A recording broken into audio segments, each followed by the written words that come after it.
بسم اللہ الرحمن الرحیم۔ عربی زبان کے اندر روزے کو صوم کہا جاتا ہے۔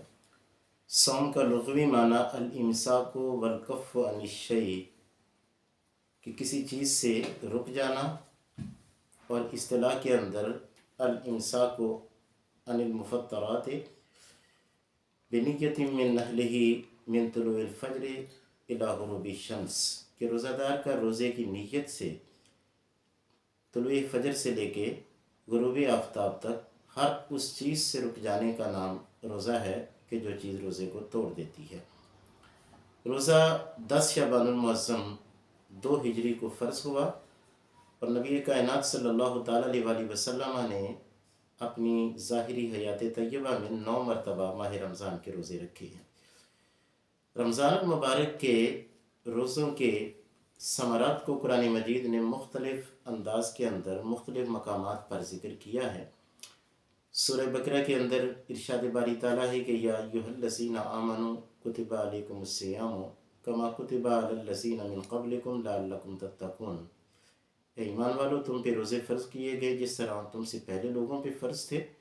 تاکہ تم متقی اور پرہیزگار بن جاؤ۔ روزے کا مقصد بیان کر دیا کہ روزے کا مقصد متقی اور پرہیزگار بننا ہے۔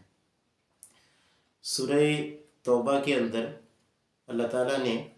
مردوں کے کچھ اوصاف بیان کیے ہیں،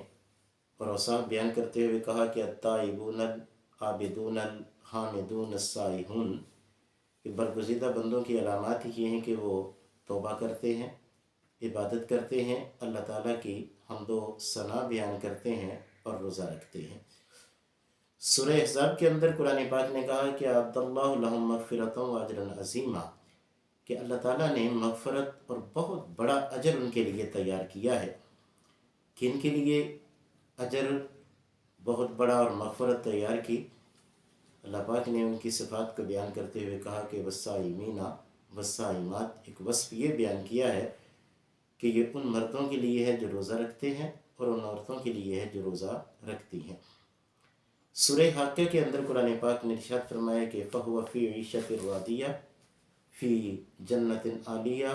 قطوفها دانیہ کلوا واشربوا ہنیئا بما اسلفتم فی الایام الخالیہ کہ وہ خوش باش زندگی گزاریں گے، بلند و بالا باغات میں ہوں گے کہ جن باغات کے گچھے نیچے کی طرف جھکے ہوئے ہوں گے، اور انہیں یہ کہا جائے گا کہ کھاؤ پیو خوش رہو بس بب اس کے کہ جو تم دنیا میں روزہ رکھا کرتے تھے۔ یہاں ایام الخالیہ سے مراد حضرت وکیع رضی اللہ تعالیٰ عنہ کی تفسیر کے مطابق دنیا کے وہ ایام ہیں کہ جن ایام کے اندر اہل ایمان روزہ رکھ کر ہر قسم کی بھوک اور پیاس کو برداشت کرتے رہے۔ تو قرآن مجید نے یہ ثمرات بیان کرتے ہوئے کہا کہ روزے کا فائدہ ایک تو یہ ہے کہ انسان متقی اور پرہیزگار بن جاتا ہے، پھر اللہ تعالیٰ کے برگزیدہ بندوں کی صف کے اندر بندہ شامل ہو جاتا ہے، پھر اسی طرح مغفرت اور بہت بڑے اجر عظیم کا حقدار ٹھہرتا ہے،